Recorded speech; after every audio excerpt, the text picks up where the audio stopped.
دیکھیے 3 پرابلمز ایسے ہیں انسانی تمدن کے جن کا کوئی حل انسان نہیں کر سکتا۔ سب سے پہلا مسئلہ اور سب سے پرانا مسئلہ، ابدی مسئلہ ہمیشہ سے ہے جب سے انسان ہے، عورت اور مرد کے حقوق و اختیارات میں کیا تقسیم ہونی چاہیے۔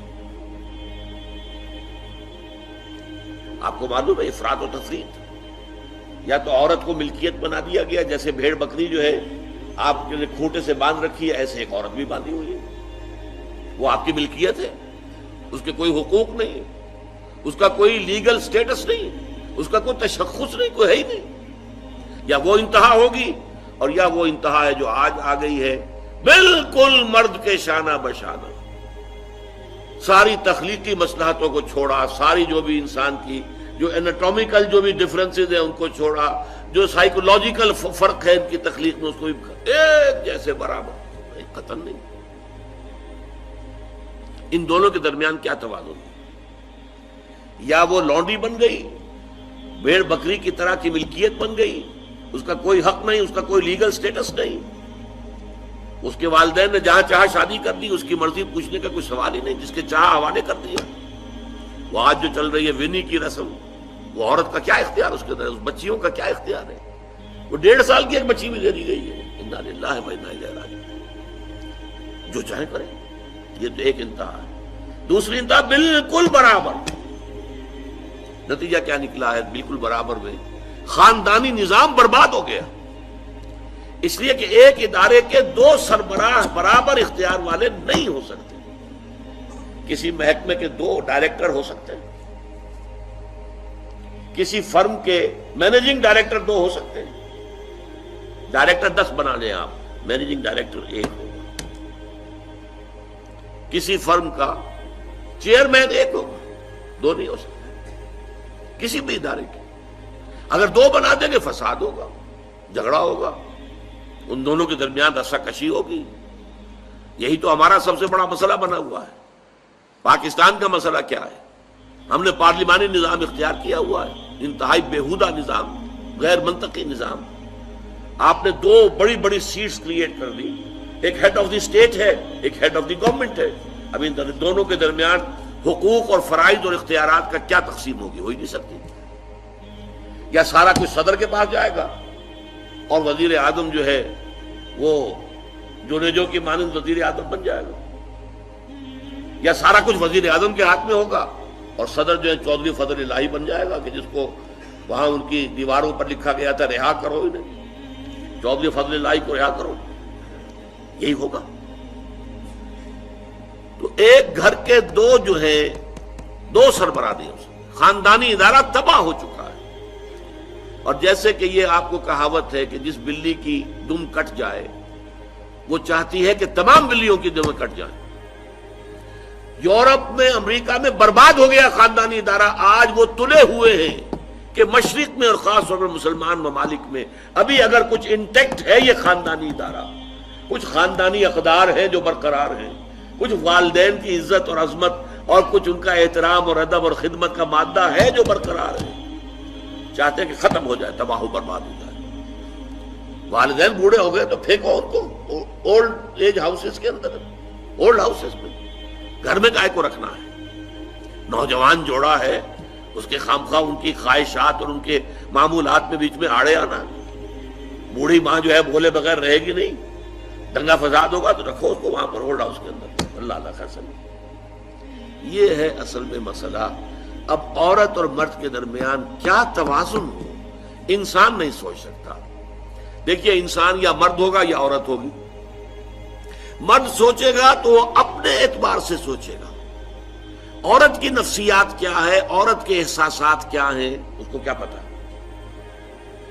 عورت سوچے گی تو اپنے اعتبار سے سوچے گی، مرد کے احساسات کیا ہوتے ہیں، مرد کی نفسیات کیا ہوتی ہے، اسے کیا پتا ہے۔ لہذا یا ادھر کا ہوگا یا ادھر کا معاملہ ہوگا۔ ایک ہی ذات دے سکتی ہے آپ کو نظام، جو مرد کی بھی خالق ہے عورت کی بھی خالق ہے، اسی نے بنایا دونوں کو، اور دونوں ہی اس کے لیے اولاد کے مانند ہیں۔ یہ حدیث نبوی کا ترجمہ کر کے بتا رہا ہوں آپ کو۔ حضور نے فرمایا الخلق عیال اللہ، یہ خلق جو ہے مخلوق ہے، یہ اللہ کے کلبے کے مانند ہے۔ تو مرد بھی اللہ کے اس کنبے میں شامل ہے، عورتیں بھی شامل ہیں. اس نے نظام دیا، شادی بیاہ کے یہ قوانین ہونے چاہیے، طلاق وغیرہ کا یہ مسئلہ ہونا چاہیے. یہ سارا ضابطہ جو دیا ہے وہ اس لیے دیا ہے کہ یہ انسان اپنے ذہن سے نہیں سوچ سکتا. آج تباہی آ گئی ہے مغرب کے اندر، شادی کرنا ہی نہیں چاہتے. We are living together. شادی کریں گے تو نتیجہ پتہ ہے کیا نکلتا ہے؟ آپ نے اپنی بیوی کو طلاق دی، سب سے پہلے تو یہ کہ آدھی پوری آپ کی جو ملکیت ہے اس کا آدھا حصہ دے دیے اسے. نمبر 2، گھر اگر آپ کا اپنا ہے تو اس میں بیوی رہے گی، آپ نکل جائیے یہاں سے. کوئی مرد اس کو قبول کرنے کو تیار نہیں تو وہ شادی کرتا ہی نہیں. اور عورت کی ضرورت ہے، لہذا عورت بغیر شادی کیے بھی اس کے ساتھ رہتی ہے، بچے پیدا کرتی ہے. بٹ وداؤٹ میرج جو بچے پیدا ہو رہے ہیں حرامی بچے.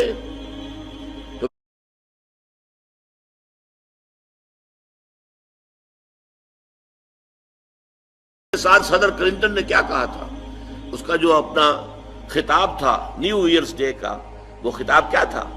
ان قریب ہماری قوم، امریکن قوم کی اکثریت حرام زادوں پر مشتمل ہوگی. یہ حرام زادہ ترجمہ کیا ہے میں نے، بورن وداؤٹ ویڈ لاک، شادی کے بندھن کے بغیر پیدا ہونے والے. اسی کو ہم حرامی کہتے ہیں، حرام زادے کہتے ہیں. اور کس کو کہتے ہیں؟ اچھا، دوسرا مسئلہ، پہلا مسئلہ تو یہی ہے، پرانا بہت ہے، قدیم ہے. دوسرا مسئلہ، ایک ریاست ہے، ایک نظام ہے، اس کے کچھ اختیارات اور حقوق ہونے چاہیے. ایک عوام ہے، ان کے کچھ اختیارات ہونے چاہیے. عوام چاہیں گے زیادہ سے زیادہ آزادی ہمیں ملے، ریاست چاہے گی زیادہ سے زیادہ اختیار ہمارے ہاتھ میں ہو. اب جو کچھ ہو رہا ہے ترمیمات کے ضمن میں، کیا ہو رہا ہے؟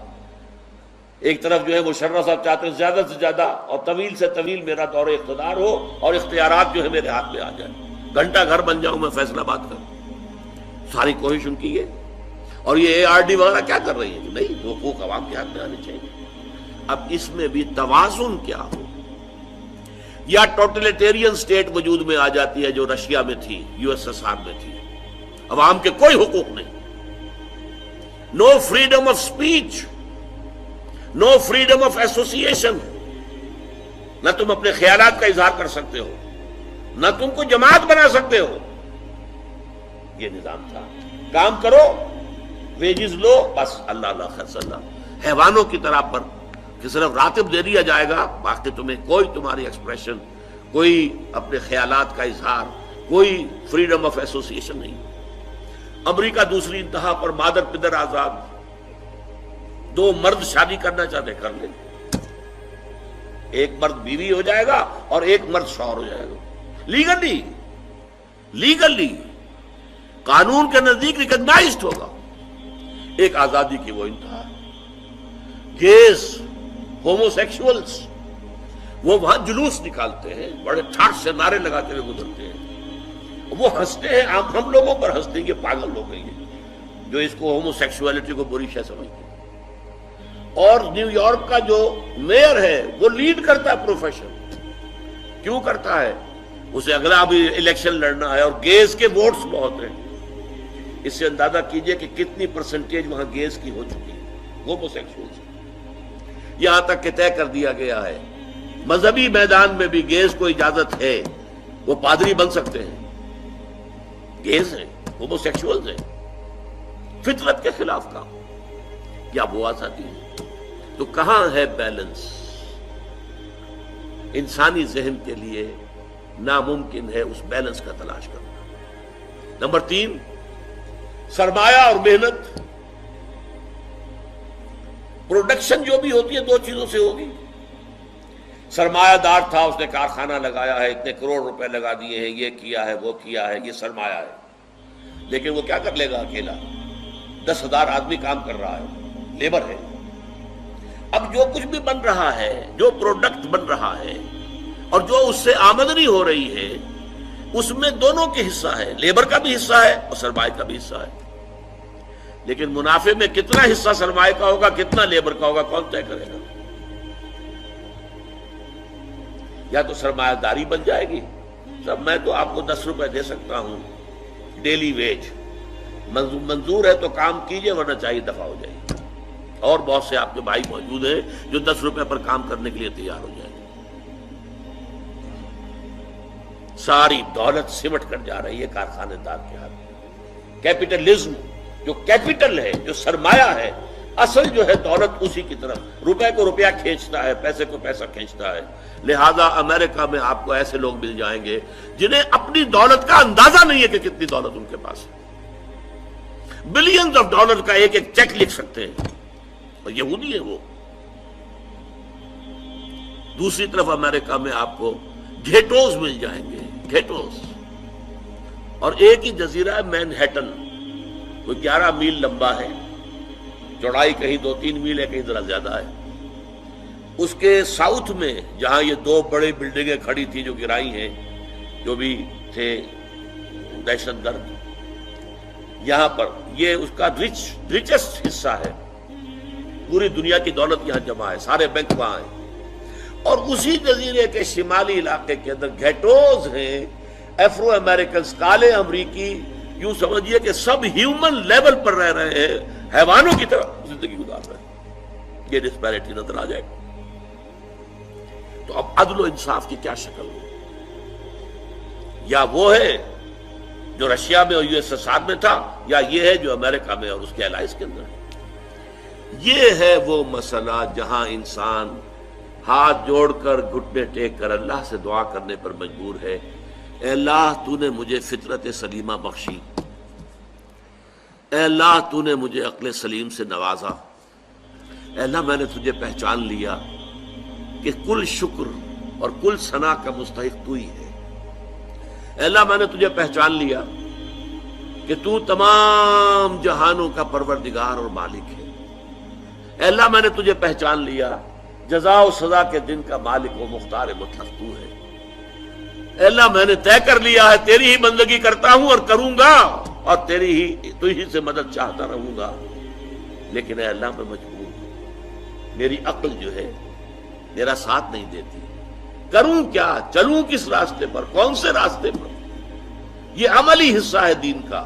وہ سارا تھا فکری، نظری، ایمانی حصہ. الحمدللہ رب العالمین الرحمن الرحیم مالک یوم الدین. یہ کیا ہے؟ یہ ایمانی، فکری، نظریاتی حصہ ہے. عملی حصہ کیا؟ اہدنا الصراط المستقیم، ہمیں سیدھے راستے کی ہدایت بخش. صراط الذین انعمت علیہم، راستہ ان کا جن پر تیرا انعام ہوا، تیرے پسندیدہ بندے جو ہوئے. غیر المغضوب علیہم، جو مغضوب علیہم نہیں ہوئے، ان پر تیرا غضب نہیں آیا، غصہ نہیں آیا. ولا الضالین، اور نہ ہی وہ سیدھے راستے سے بٹ گئے. یہ ہے سورہ فاتحہ کا مقام.